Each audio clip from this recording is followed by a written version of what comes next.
Это видео про технический дефолт, а именно, что это такое простыми словами, чем грозит кросс-дефолт государству и как это отразится на курсе рубля. Итак, начинаем.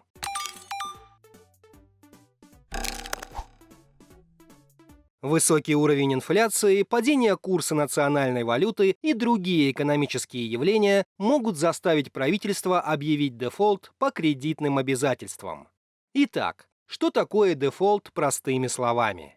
Дефолт– это неспособность заемщика выплатить проценты или погасить заем. Свою неплатежеспособность может признать государство, компания или частное лицо. Чаще всего данное определение относят к экономической несостоятельности страны, когда она не имеет возможности платить по своим обязательствам.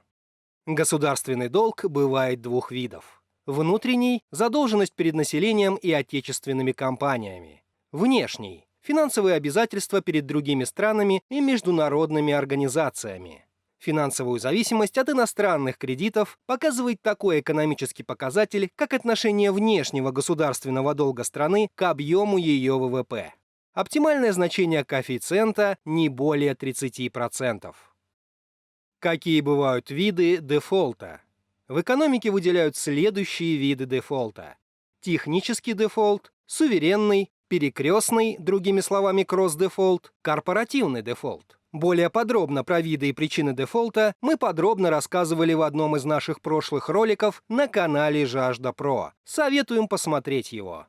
В этом же ролике расскажем про технический дефолт, кросс-дефолт и какие последствия для курса рубля могут быть. Технический дефолт. Технический дефолт предполагает просрочку очередного платежа по договору займа при наличии финансовой возможности исполнить обязательства. Технический дефолт допускают должники, которые либо испытывают временные финансовые затруднения, либо не могут исполнить обязательства из-за внешних обстоятельств. К примеру, действия ограничительных мер, например, введение экономических санкций. Что означает кросс-дефолт? Кросс-дефолт или перекрестный дефолт обозначает такое нарушение должником условий договоров кредитования или условий по долговым бумагам, в результате которого наступает дефолт, например, технический, по другим обязательствам перед другими кредиторами.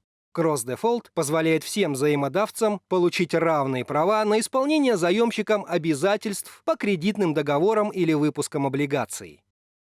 Пример возможного технического дефолта в 2022 году. Итак, все мы знаем, что Минфин России выпускал часть своих долговых облигаций в долларах и евро. Зачем он это делал, это отдельный вопрос, ведь никакого разумного экономического объяснения таким действиям не было. Но что сделано, то сделано.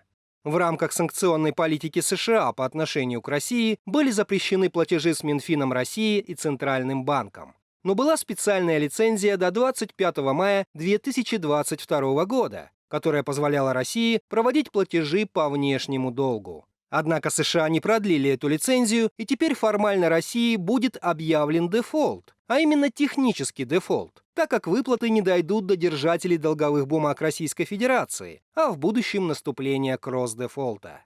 Однако Россия может избежать технического дефолта, воспользовавшись пунктом возмещения в другой валюте, который есть в документации всех российских выпусков гособлигаций.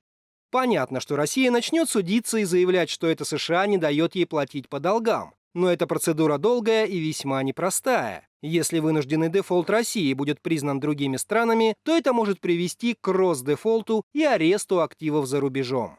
Напрямую на граждан Российской Федерации все эти разборки с дефолтом никак не повлияют. А вот на курс рубля по отношению к доллару вполне. Здесь есть три важных момента, которые повлияют на курс рубля. Первый – спрос на валюту. Теперь у Минфина Российской Федерации пропадает последнее желание покупать валюту для оплаты долгов, а значит и спрос на доллары упадет. Кроме того, Силуанов уже заявил, что в случае невозможности платить валютой, Минфин Российской Федерации будет платить рублями на специальные счета, значит спрос на рубли вырастет. Второй – конфискация резервов. США предприняли дефолт России не просто так. Дело в том, что среди держателей долга много финансовых организаций США, но администрация США пошла на этот шаг, так как хочет получить легитимные основания с точки зрения законов США конфисковать резервы России. По такому же пути пойдет, скорее всего, и Европа.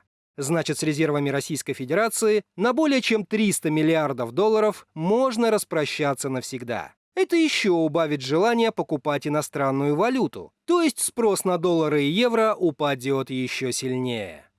Третий. Нерезиденты в России.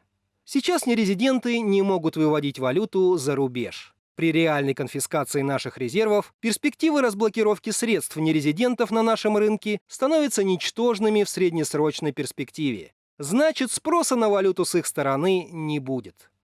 Выводы. Исходя из всего этого, курс рубля может продолжить укрепляться, и курс по 50 рублей за доллар и даже ниже уже не кажется фантастическим. Это все прекрасно понимают и в Центральном банке в том числе. Но нужно также понимать, что высокий курс рубля невыгоден экспортерам России и для экономики в целом. В общем, мы рассказали наше видение по дефолту России в ближайшее время и отражение на курсе рубля. Если вам понравился ролик, поддержите лайком и комментарием, а также подписывайтесь на наш канал. Напоминаем, что вы всегда можете найти больше информации на канале Жажда Про и в описании под каждым видеороликом.